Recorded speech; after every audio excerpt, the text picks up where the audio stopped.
Yo, what's up guys? It's me, Bixels, back with another video. Today I'm going to be showing you guys how to make a simple tip jar that you can add to all of your games. You know, it's super simple stuff. So the first thing you want to do is obviously create a new game. If you already have a game, you can skip to the timestamp that is right here. But if you don't have a game already, just create a game, basic settings, name it. I'm just going to call this tutorial place, easy stuff. Usually keep it at 50 to 60 members if it's a group game, unless it's like a war type, which you'd probably want to do more like 100. Advanced settings, don't do allow copying, and don't allow any gear types. Alright, easy. So you create the game, and now before you even start, you want to click on the start place right there. You're here, click on here, go to configure game, and then you want to go to developer products. Click create new, name, we'll just name it tip, easy, and then price in Roblox, we'll do 5 Robux. You don't need an image for developer products, so there you go. So now you want to go back, keep this page open, just go back to here. You want to click edit. Now that we are loaded up, let's just create a simple cylinder for our tip jar.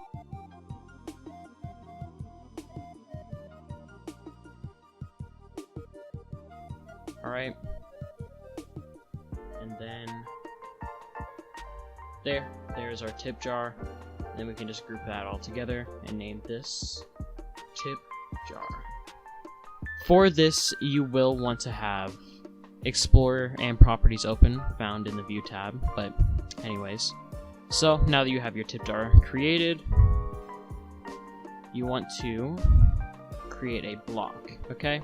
You want to set that inside of your tip jar, and then make it around the same size. And for now, we're just going to make the transparency 0.5, so that we can see. This will be our hitbox. So we can just name this click part. Easy stuff. You want to drag that inside of your tip jar, and then you want to right click on it, go down to insert object, insert a click detector, click on your click detector, go to insert object, and click on script. This will be our click script. Easy. Okay? The next thing you want to do is you want to define what your click detector is. So you want to create a variable, local click detector. So this right here is the name of the click detector. That is what we will be referring to. Instead of this, we will be referring to this. So now the next thing you want to do is space, put an equal sign. Now we're defining what the click detector is. So what is the click detector? Well, it is this thing right here. So the best thing you want to do for a click detector is do script, which is the script that we are in, and dot parent. Parent will always be the thing that the script is inside of. If the script is inside click part, the parent will be click part.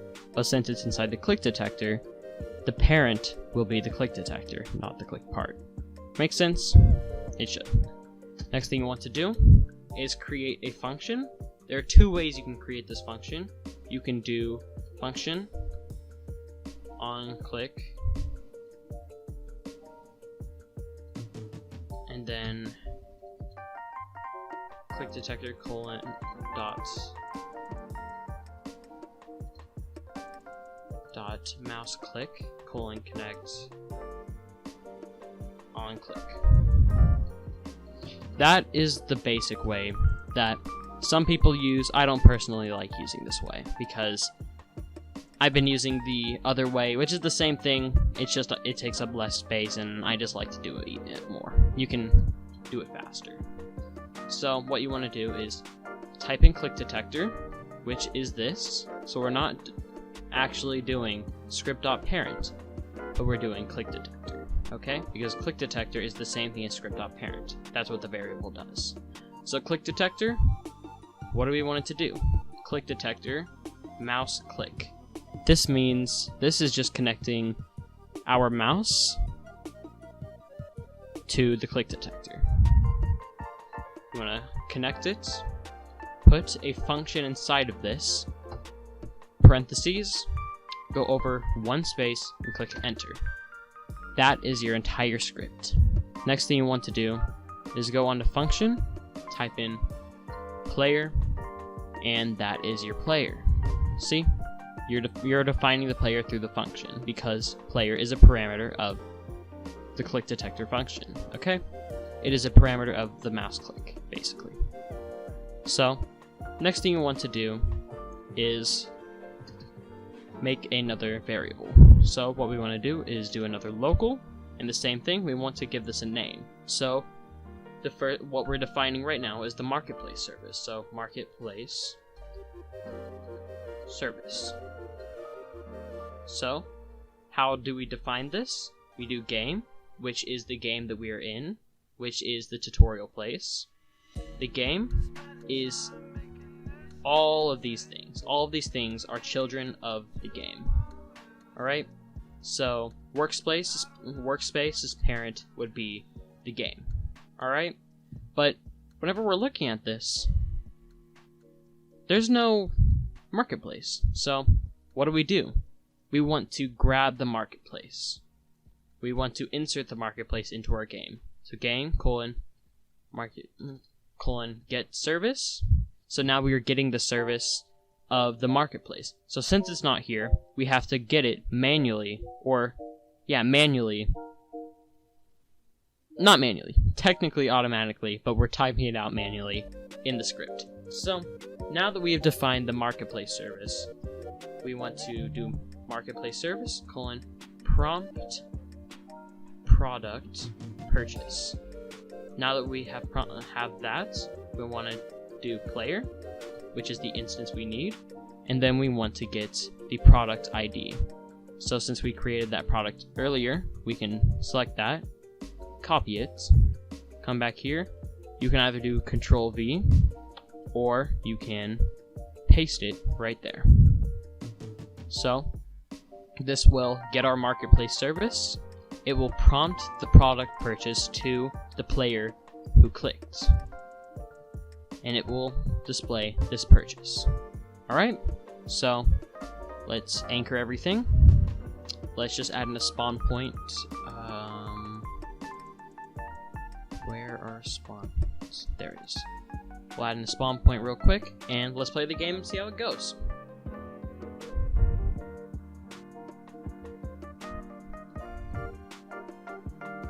There it is. Product tip. This is a test purchase. Your account will not be charged. You buy it now. And we bought the tip. And we can buy this as many times as we want. We can just keep on buying it. Alright? That's how you make a simple tip jar in Roblox Studio. Okay, so I forgot to add this part, but thank you guys all for watching. If you could, please hit that subscribe button.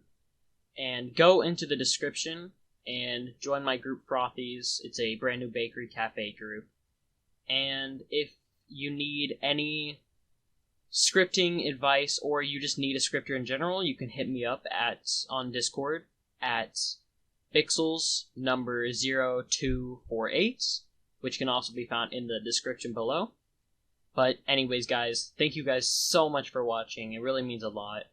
So please like the video if this helped you. If you have any more questions, ask me in the comments below. And I'm going to leave a comment down below explaining the prompt purchase part of this, because I didn't really explain that well enough. But anyways, I'll see you guys in the next video. Thanks for watching. Peace.